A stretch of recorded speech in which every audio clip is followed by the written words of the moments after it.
Okay, we have the podcast again today. In this week's podcast, we have something different. So normally this week is this episode is normally mine and Jace's boxing chat. We're doing a boxing chat again, but this week we have someone who's been on the podcast multiple times. We have MMA champion Lewis. What are you doing, Luke? I'm all right, thank you. You guys? Good. And we have Jay. How you doing, Lou? We have Jay. Norman, how you doing, Jay? You okay? I'm cooling, you know. Right. Another day, another dollar. Should I say another day, another pound? And I ain't talking weight for people overseas watching us. It's talking currency. Right, and so we decided that this podcast was going to be like themed on and structured with the news that Jarrell Miller has tested positive again. Obviously, he was supposed to have an upcoming fight, so he's tested positive for, I presume, as far as we know, we don't know the actual substance, but we're presuming that on the internet it said it's steroids. Now, all the things we're saying here, what we're saying are what we've read off the internet and what they've been found guilty of actually taking steroids or been banned or whatever like that. Liability off. Yeah. So we're only reading what we've read off the internet. But so we'll talk about the Jarrell Miller thing straight away, because obviously the first time he got caught, we're not saying he could have been on steroids and on whatever other performance-enhancing drugs long before that. But the first time he got caught was against Anthony Joshua. Was that last June? I think it was last June. Yeah, last year. And he tested positive for EPO, growth hormone, and steroids. So the full whammy. Yeah, well, cocktail in it, but what it is as well. So in that case, when he got caught, the first I remember, so I had him on Instagram in the build up to the fight. I had him on Instagram before he tested positive, and he says when he got tested positive just for the testosterone, that's when he fell first. He put a video on Instagram saying how this is disgusting, it's an injustice. I haven't taken anything. I'm going to fight this. Believe me, I'm not a cheat. Day later, the two other results come back for EPO and growth hormone. And then EPO, man. And then his next video was like, "I'm so sorry. I can't believe what I've done. I was stupid. I listened to people I shouldn't have listened to." And now he's doing it again. Now, at what point now does this stop? I mean, yeah, another chance, and you know what? He won't. He probably will get another chance, and the reason being because people have failed before and fought again. Not everybody in the boxing community believe that, though. They have another shot. Errol Spence tweeted, "Take the L out of lover." You know what that stands for, right? Over. Those two guys. Go on, tell me. I'm just saying. People don't believe you'll get another shot. Maybe at a different level in boxing. Maybe not world title shots. No, but as long as he's go on, Luke. I was going to say, as long as he's bringing in money, someone's going to give him a shot. That's the way it is, isn't it? He was always tied to Joshua, and as long as he's bringing money in, he'll serve maybe a little crappy suspension, and he'll be back. He'll be back, and he'll probably do it again. To be fair, yeah, he will. There is a point where you've got to say this is too much, and he's got to stop. Probably now, because I mean, you've done 2 purposely injectable drugs. You are purposely doing it. There's just no way about it. And I'm not for banning people straight off, but he's done it twice now. 2 injectable drugs. He's just too much. I agree. And at what point? When you say it's too much, like at what point is it going to be over? Are we waiting for somebody to die? For somebody to cheat and somebody to die? That's it. I think it's weird. Okay, me too. No, I was saying, like, I think that we were saying just before we press the record button that there's no structure to it, and so then therefore everything's up in the air because so like Canelo then he tested positive for clenbuterol. He said it was the meat. Well, yeah, but said he was eating steaks, but he served 6 months. Okay. So, you know, if let's say I tested positive for whatever, then I can say, well, hang on a minute. Canelo only served 6 months. Why can't I serve 6 months? So, And Jarrell Miller served. You said earlier, Jason. Jarrell Miller served a ban of 6 months. Yeah? He served 6 months. Now, I ain't being funny. Clem Burt, okay, they're said as anabolic properties, but he's mainly fat to get, make weight. But it does have anabolic properties, but it's mainly to make weight. Okay, not the most dangerous thing in the world, but the idea is in camp, the hardest thing to do is make weight by far. And you're finding it easier. So then if you're not if the training camp, the weight cut's not taxed you too much, you're going to have more energy on the fight. But for Jarrell Miller to take growth hormone, EPO, and steroids is ridiculous. And what I was going to say, because not a lot of people, everyone's heard of steroids. Everybody's heard of steroids, but not a lot of people have heard of EPO. Lou, you want to explain more on EPO? You know, what is EPO, people? Well, EPO gives you a higher hematocrit. So the amount of red blood cells in your system, how much oxygen you can get in. Cyclists back in the day, had to. So in the Tour de France, what they do is they take it, and then in the middle of the night for the Tour de France stage, they would go and ride their bikes because they got like a pump, like an ungodly pump, and if they felt like they didn't, they'd die. Like literally, the blood was like so viscous through their for their muscles and everything. They could see it like thick, and they had to cycle on the hardest thing. You'd think they'd just want to sleep, wouldn't you? But no, they went and cycled in the middle of the Tour de France just to get this blood rushing through their body again, getting it thin and actually, viable, not normal. But EPO is dangerous because it's not like steroids where testosterone, you can recover better, you might get some increased aggression.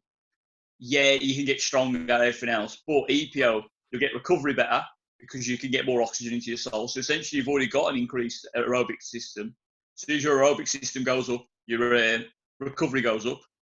That's why kids struggle to get really tired because they've got a really good aerobic system.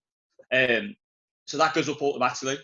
They can train harder. Their cardio is it's not even funny. Like their cardio just like skyrockets. Don't wrong. If you get someone who's fat, overweight, never done a day of running in their life, they take a bit of EPO. Yeah, they're not exactly going to sprint miles and miles and miles, but it's going to help. It's going to be very, very dangerous. That's the thing in it. It's like people think, well, testosterone, but EPO. Imagine fighting someone that fights the same, keeps the same pace as round 1 as round 12. Yeah. Well, an interesting thing about EPO as well.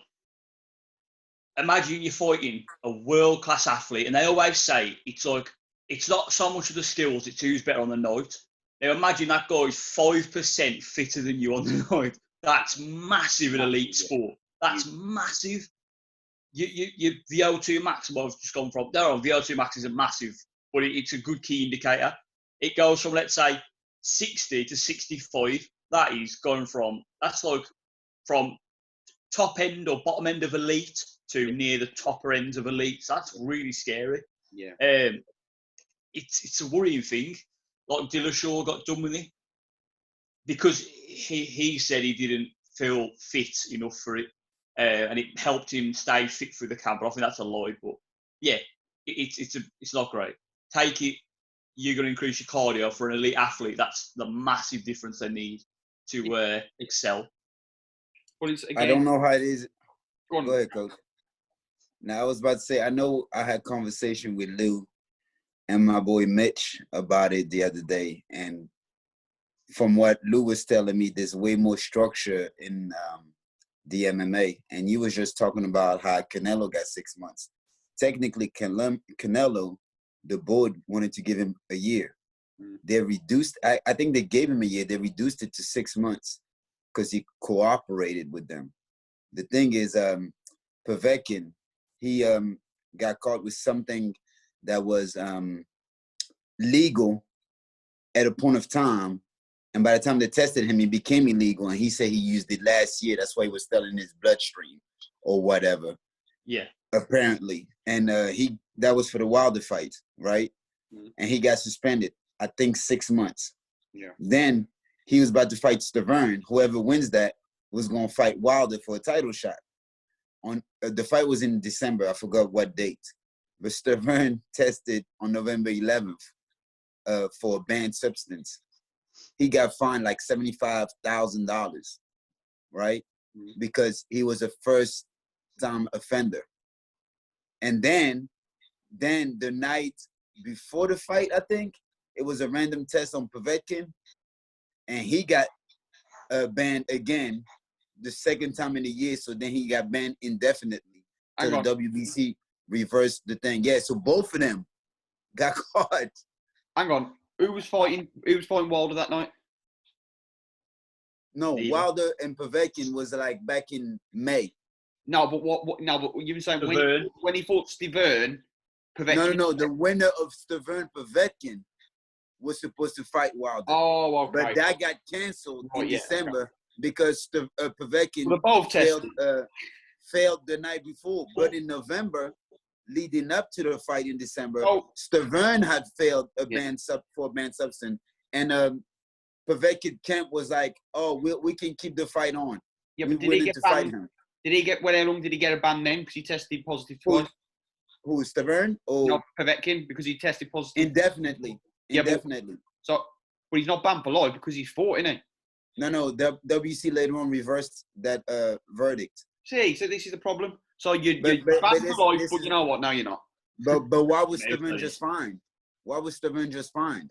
That's the thing, yeah. And why was the fight still on? I'm gonna fine you, and we can still fight in December. The only reason he got stopped is because Povetkin got fined cheating.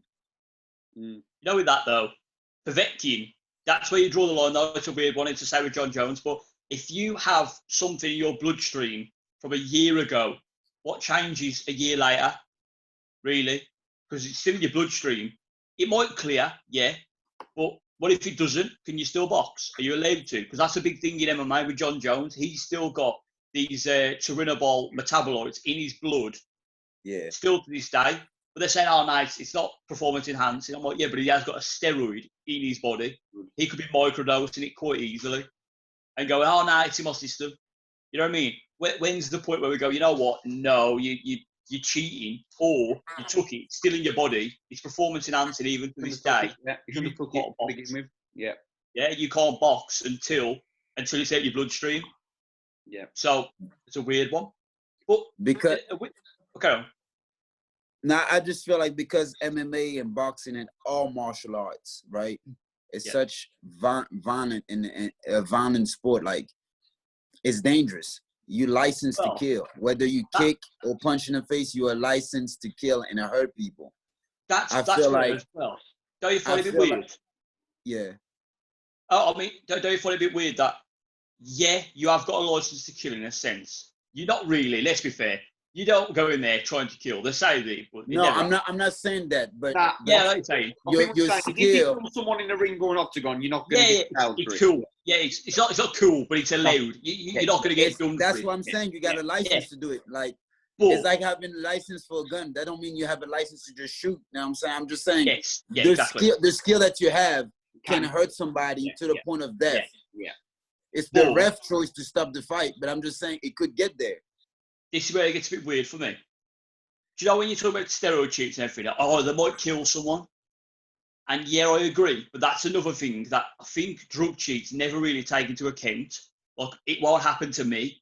Because I don't think it's ever happened in the history, has it, where a drug cheat has killed someone in a ring and got done for manslaughter or murder. Never in MMA. I've never heard of it in boxing.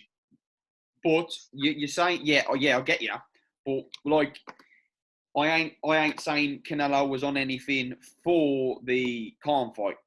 But let's say that Canelo did take something. I'm just saying it's hypothetical. Let's say that he was on something and when Khan was out, he even leant down. Let's say after the fight, and he didn't. Let's say after the fight, he tested positive for something. Yeah. Then what? That's murder charge. That's where I get.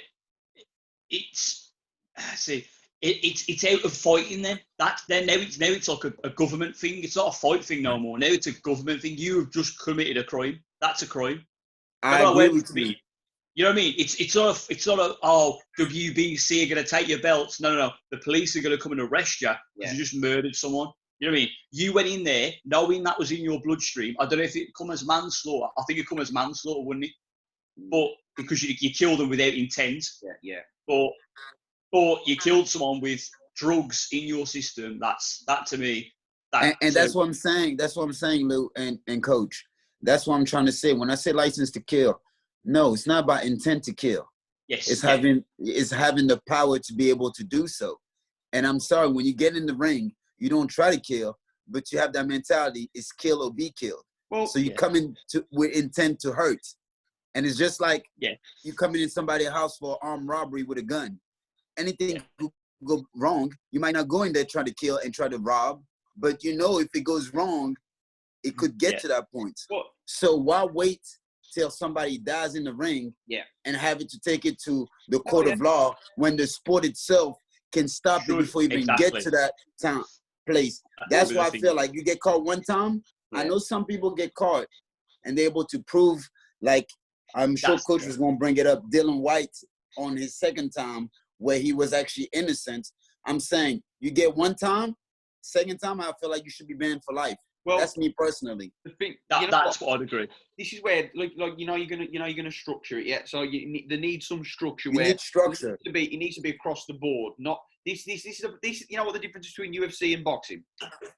UFC is one organisation, one rule. That's it. Done. Yeah. Boxing, you've got WBC, WBA, WBO, IBF. Then you've got UCAD, USADA, the WBF. You've got different organisations that cover it all. Yeah. That's a problem. You can have one rule for you could get banned by the WBC. WBA could license you.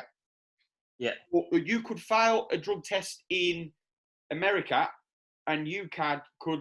You know what I mean? It should be across the board.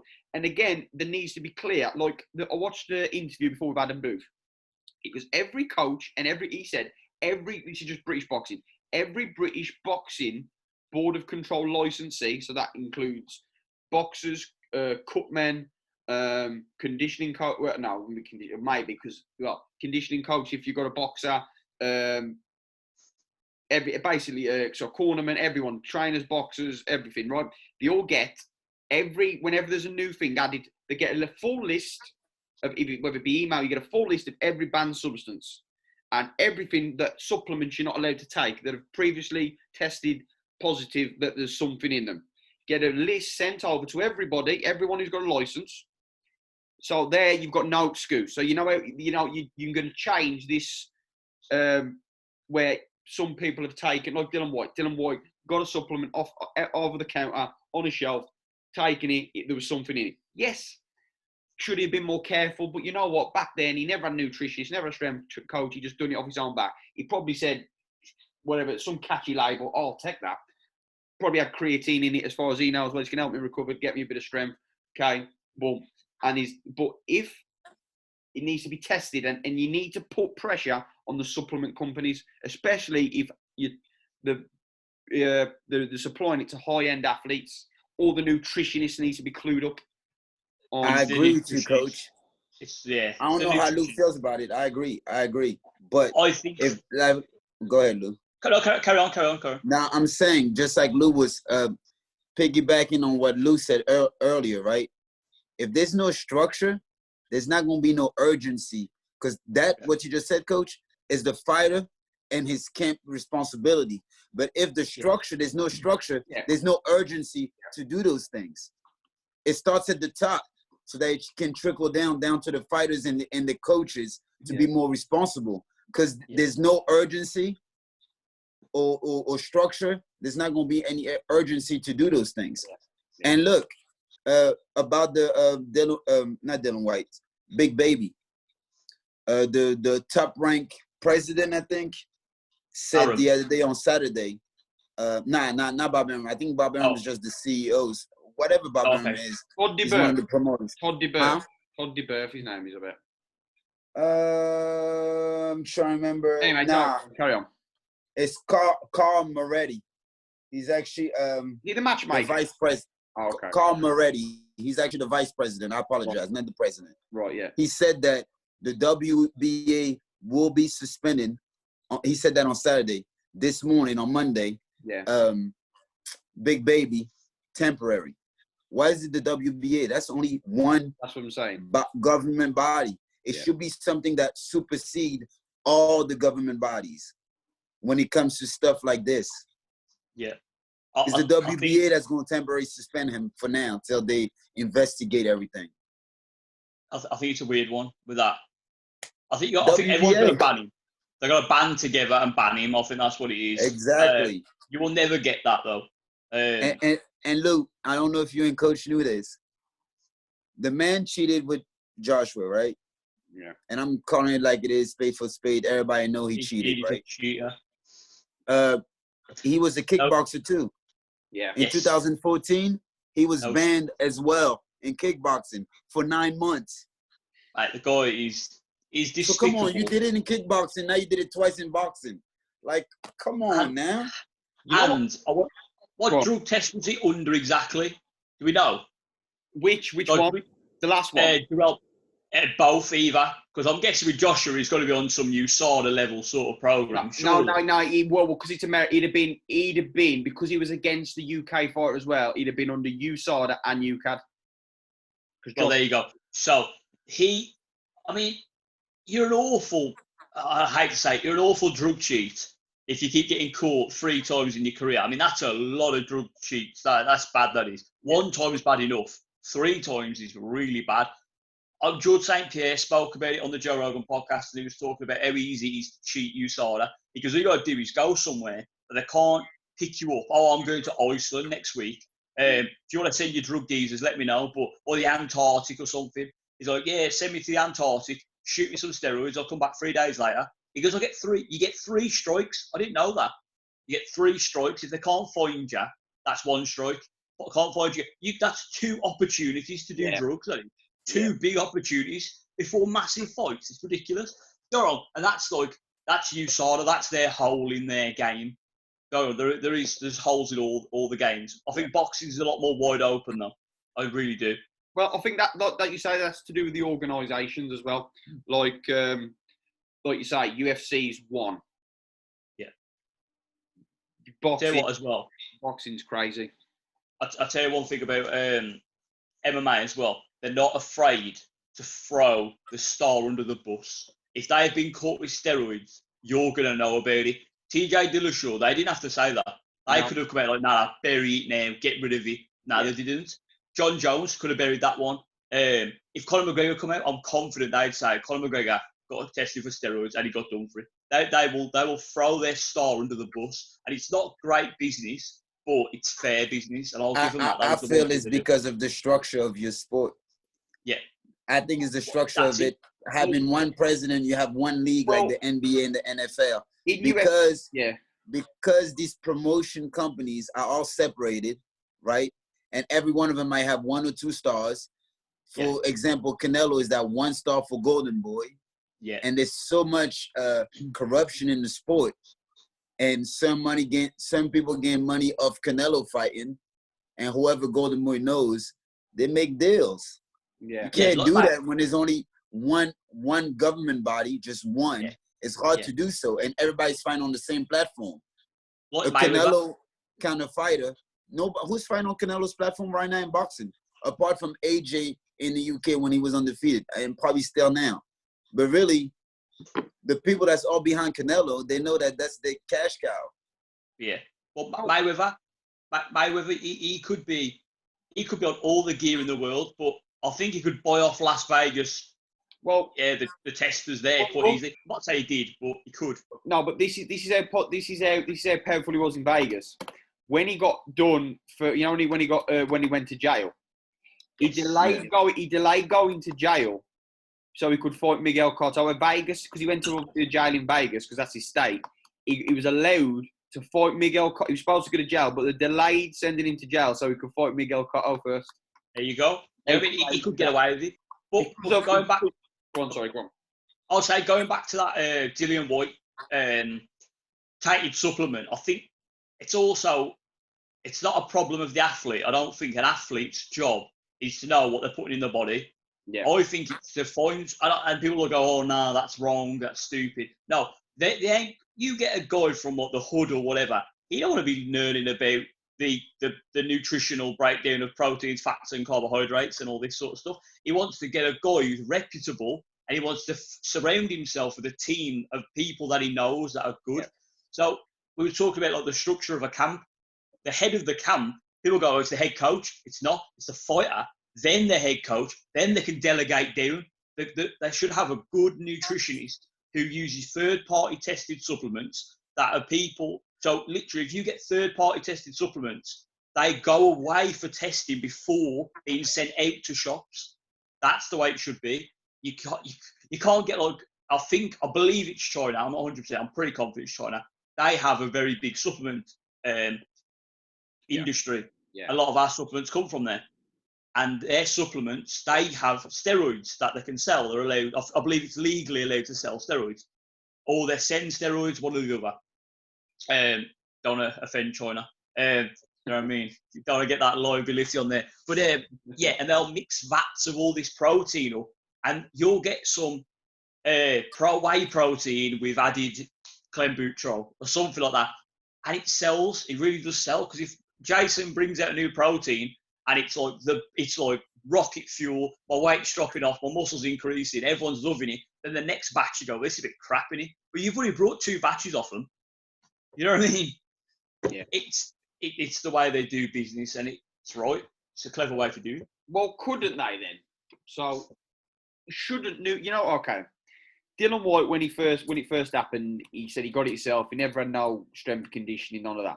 But it still happens now. You hear tainting supplements now all the time. Shouldn't it now then? All nutritionists now, especially if you're that famous and good that a top athlete has employed you as a nutritionist, shouldn't you know that you should have the third party? You should get the third party test.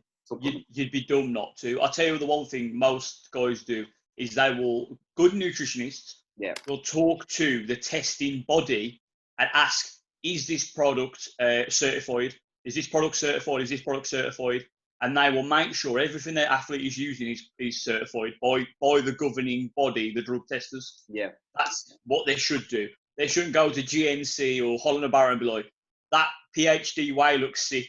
I'm going to have a lot of that. Yeah. But you know what I mean? That's a reputable brand. But you get a new brand coming out called Nitro Fuel, and then you're like, oh man, let's try that. That looks pretty catchy. And it's got loaded with steroids or something. You know what I mean? It does happen. Yeah. But you're right, Mamba. This Rest in peace, Kobe. Right. No, but this is the thing. If it's going to change, like you say, we say if it's going to change, it needs to be now. But if it was going to change, it should have been the Joshua fight, because that's when it was three substances at once. He ain't changing. And he won it, and he won in the headline. This time he won in the headlines. Oh, everyone forgot about him. I forgot all about Jarrell Miller. The only reason he's on the news is because he just popped up with that. Otherwise, you don't know. Cheating again. Yeah.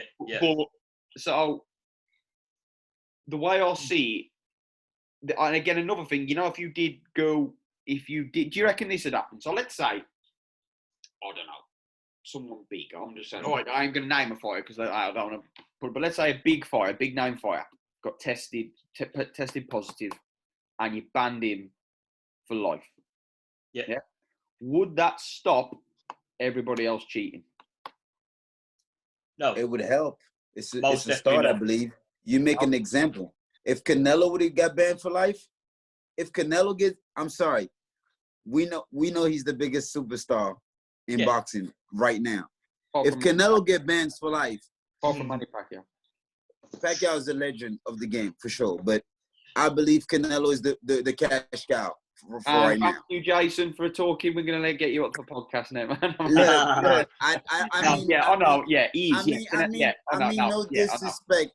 no disrespect to Baby Goat. No disrespect. Baby Goat. No, yeah, I know what you mean. That's because of his beard. No, I call him Baby Goat. Mayweather's the GOAT. Pacquiao, Baby Goat. The greatest number 2. The greatest number 2. Go on, carry on anyway. So what I'm saying is, if Canelo is able to get banned for life, which obviously boxing don't have the heart to do so because he brings so much money to the sport, how is another fighter that's not as big as Canelo not get worried? Whoa, they got rid of Canelo. What they gonna do to me? Canelo was the number 1. They'll be worried. Stop them. And I'll tell you why. Fighters naturally are a bit mental. So No, yeah. It's always it won't be me. It won't be me. And then it is you. And then you're like, oh, it was me. You know what I mean? It's never you until it happens to you. Yeah. I think they'll get away with it. They'll try and get away with it. And if Canelo did get banned for life, it would be a good start. To be fair, it would be a good start. But it wouldn't do much for drugs. USADA, MMA brought in USADA. They paid them, and yeah, they got a few drug cheats off and everything. But nothing's really changed. There's still steroids banging about the sport. They just figure a way out. They always figure a way out, and that's the problem. Drugs testing, you got to think this way. Drug testing will always be behind drugs. There will always be a new drug. Then you've got to find what the new drug is and how to test for that new drug. You can't test for a drug that isn't out there. You know what I mean? That's the problem. Do y'all believe that they actually want to stop people taking drugs? No, it makes for very, very entertaining fights. Let's be fair. No, but I don't even think it's the entertaining fight. I mean, I just think it's the money involved. This is a point. Yeah. What do you reckon? It keeps these people employed. Yeah. That's what I'm about to say. It's just like the drugs. Let's say the ban all drugs. Let's say the government could stop it from coming in the country, yeah. like street drugs. They don't want to stop it because they make so much money off the arrests. True. Well, that's what I'm saying. But if you've got steroids in your fighters and they're like roiled up, ready to kill each other, that makes for a more interesting fight than if I'm like relaxed and calm and I'm just boxing. And I mean, I guess you can put it that way. Yeah. It makes for nasty television. But it's like you say that is a point where you say, well, let's say they eventually clamp down all of it, to stop the import of it only for legalised testosterone for the gels or whatever for people who've got low testosterone. EPO gets completely banned over the condition, the growth hormone, ETs, everything like that. And then what does USADA do now? What do they test for? What does UCAD test for? People are out of jobs. No, I get that, but then. Are they the job? You never stop it. You know why you never stop? Nah. You know what? It's like look at Joe Rogan podcast. Joe Rogan podcast. He says what they do is people deliberately take some gear, take anabolic steroid, yeah. Take it deliberately, not to train, just take it deliberately. Go to the doctors. Yeah. Because what happens is, Jace, when you inject testosterone. I don't know. People, I don't know, but I know what you're saying. When you take it, your natural production, what your balls produce, stops. Yeah? So then, if you just all of a sudden stop steroids, you go to the doctors, you will be low on testosterone. Or will you tell him I've been feeling terrible, weak, this, that, and the other? He will prescribe you testosterone. Yeah. That's what they was doing. I watched that Joe Rogan podcast. That's what they was doing in the UFC, but they've banned that now, isn't they? It used to be TRT. Yeah. You was allowed TRT. They are on it. Yeah, rightfully so. I wonder if because USADA is boxing as well, and UCAD, I presume when UFC comes to London, UCAD will officiate that event. I presume. I think USADA do the whole lot. But I don't know. Unless they are a banner of USADA, I think they do everything. Yeah. Remember as well, the state still tests as well. So UFC fighters are getting double tested. Yes, I'm with you. Yeah. You're a mad one. Back in the day, Pride Fighting Championships used to put in their contracts, right? Swear to God, we do not test for steroids in giant letters. They used to advocate drug taking. Mad, innit? I've heard about that. That's a real thing. One guy went in there and went, I'm about 155. He's like, you're a good looking guy. He goes, I want you at 180. He's like, you what? it's mad. But yeah. But what I was saying is so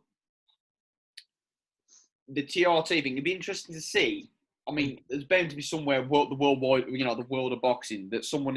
I wonder because if it's the same rule set, that means it'd be USADA that stopped using TRT. It wouldn't be UFC, it'd be USADA. You're not allowed to do that. I think actually USADA weren't about back then actually. So it would have been the UFC then. Yeah, I believe UFC outright banned it because a few of their guys were on it, but one guy was it Victor Belfort? Really took it to Belfort. Yeah, Belfort took it to another level. He come back, started wheel kicking people. He doing stuff he'd never done before in his life. It was madness. But then you look. So then, I'd be interested to see if there's any boxers on TRT. No. Well, Shannon Briggs thing. The Shannon Briggs thing. Shannon Briggs said that he tested positive. I don't know if he was even fighting. I don't know. I think whether he'd be in camp, I don't know. But he tested positive, and he says, and he had the prescription of his doctor. I think he had a prescription, but they're still banned him. They all. But again, he was how old? Shannon Briggs. He's got to be 50. He's got to be 50 now. So He's got to be 50 now, isn't he? Yeah. So he could probably be low. I don't know. But what I'm saying is. Have you seen the size of him? I know. Yeah. I'm not being funny. Vitor Belfort was another one. You get this testosterone boost or whatever, but the reason why your testosterone ain't working is because of your past steroid abuse, not because you're older. You've literally abused steroids, and it's proven. Vitor Belfort was caught like 3 times. Your steroid abuse has possibly deteriorated your natural testosterone production. Then you've found a loophole in the rules that allows you to go and take legal testosterone to revitalise your career. Now you're back to normal. Yeah. Oh, and you're back to normal with a young body and 20 years of MMA experience. Could you imagine that? Imagine fighting your coach who's now back on steroids and he's massive and he's just ripped and he's got 6-pack, his cardio through the roof. This is trifling. It's disgusting. Like, I don't know how where do the sport allowed this to happen. We've got like 3 minutes now. So where do we go from it? What would you like to see happen and done? And what do we think is realistic? Go, Jace. Yeah, because y'all know way more about this. Me personally, 1 time and then 2nd time banned for life. Yeah. And it's not I'm not talking steroids because y'all know all the different drugs. Any kind of ban. I don't even care how dangerous it is or not. Make out an example of whoever. Even if the ban is not a serious ban, a serious drug that's on the ban list. 1st time, suspension with a fine. 2nd time, ban for life. Because they're waiting for somebody to die in the octagon, the ring, or wherever you fight as a martial artist. And that's going to be ugly. Luke? I think you've got to do it a little bit different. I think two-strike rule, like Jason said. But if you inject, you are banned outright there and then. If you are proven to have injected that drug, knowingly taken that substance, you can be banned then. But if it's a question like, now I might have ingested it for a supplement or whatever, okay, we'll give you the benefit of the doubt. You still get fined, you still get banned, whatever. Cool. It might be in your system. I think you should. Different drugs give different results. I think that's basically, if you've been, like you say, deliberately injected or some or like that, banned for life. But like I say, tainted supplement. If you have got a genuine, like Dylan White with the supplement, he generally just got it off a counter. He wants to know. Yeah, I get that. To be fair, I agree with both of you mixed because I do feel sorry for people who are genuinely innocent and just pick something up off the shelf. Yeah. And then you've got the other extreme where you've got Jarrell Miller constantly injecting himself with testosterone, EPO. That's got to stop. That's got to stop. Yeah. That's good. That's a direct ban. 1 strike, 2, you're out. I'll let you have a 3rd if it's questionable. But ideally, you wouldn't be questionable. Let's say Jarrell Miller accidentally, got some off the shelf. Now, you'd be like, well, yeah, but look what you did before. Yeah, but that's Jarrell Miller's 3rd strike. Yeah, true. Kickboxing, 2 boxing, that's his 3rd strike. He should be out now. That should be done. Ban for life. Anyway, lads, we've run out of time. I love her. Yeah, man. Lads, we've run out of time, but thank you very much for talking on the podcast, boys. It's been enjoyable and interesting to hear your opinions. Thanks, boys. Thank you for having us, Coach. Thank you. See you in a bit. Bye, lads. Bye. See you.